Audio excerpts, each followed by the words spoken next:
Hi,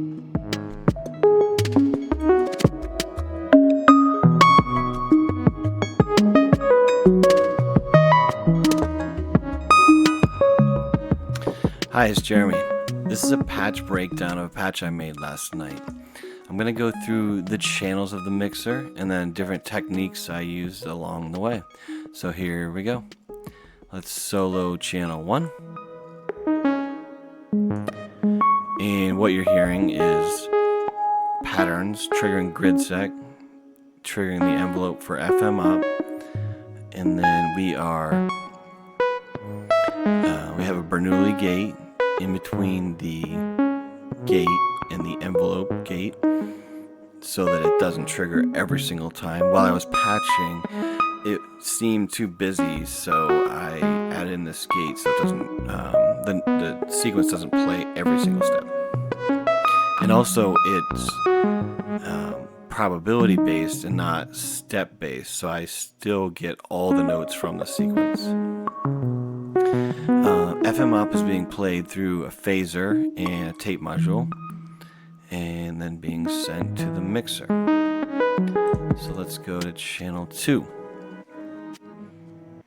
And you just heard the end of the reversed loop there. So the direction is set to reverse, and then it's set to play and record every 16 steps. So that's triggered by patterns.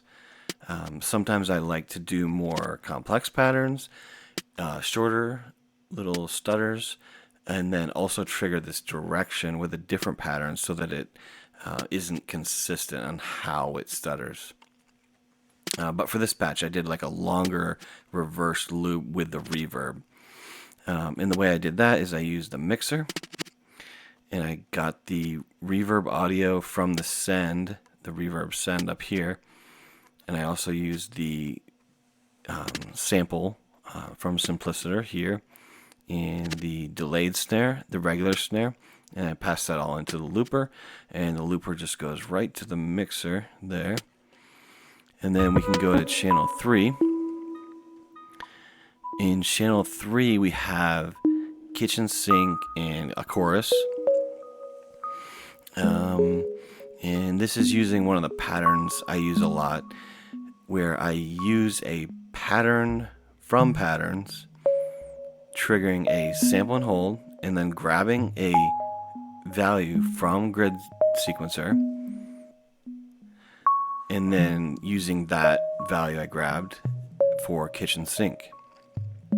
And you can also see that I use this pattern a lot I used it in this patch, and I've used it a lot in several of my past patches, where I just have this patterns module here, triggering some sequencer. A lot of times it's grid sec, but I'll just trigger any kind of sequencer and just pull different pitches out into a sample and hold, like the bass line here, or the organ here. The sample and holds for the organ.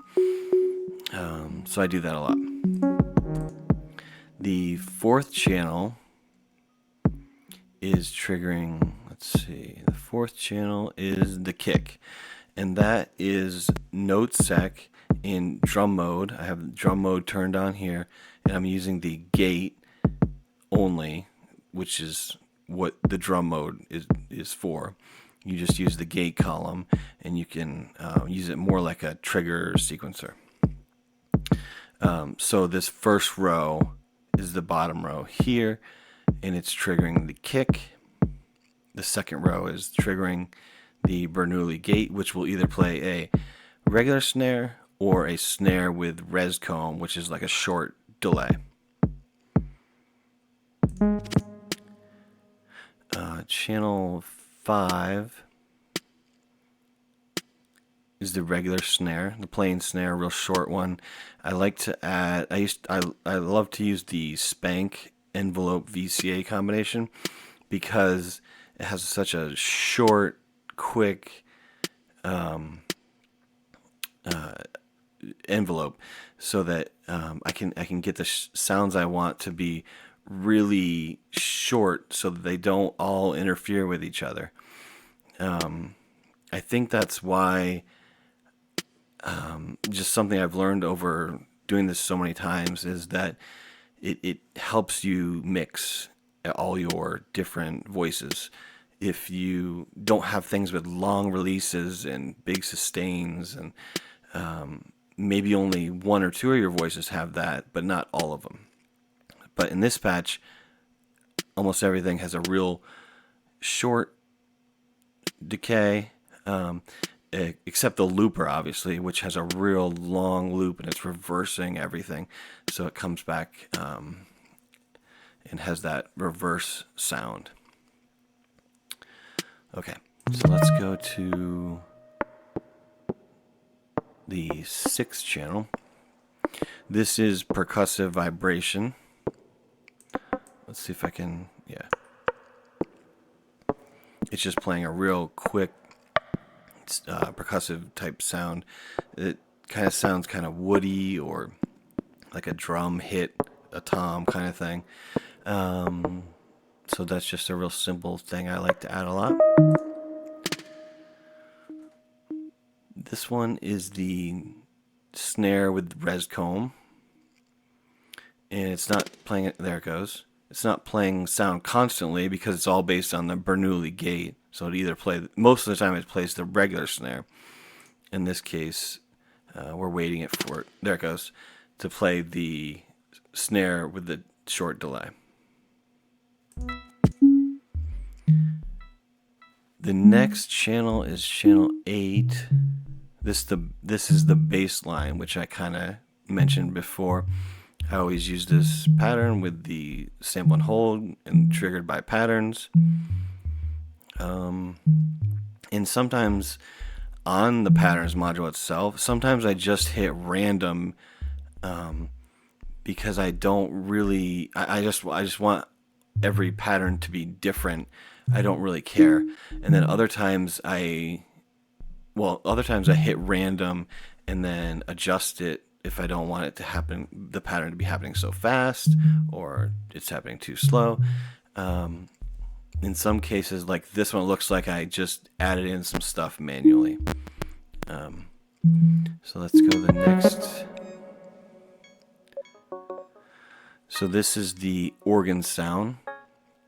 I wanted to try out the organ, but I didn't want a long sustained traditional organ, so I just added that spank envelope on it again to get it real quick and short.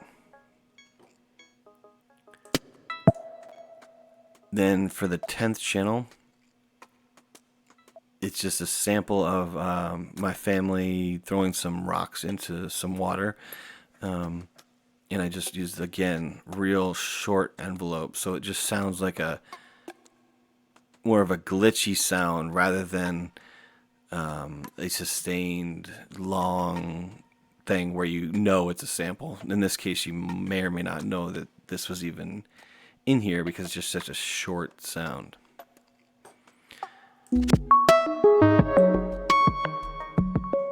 Yeah, so I think that's about it.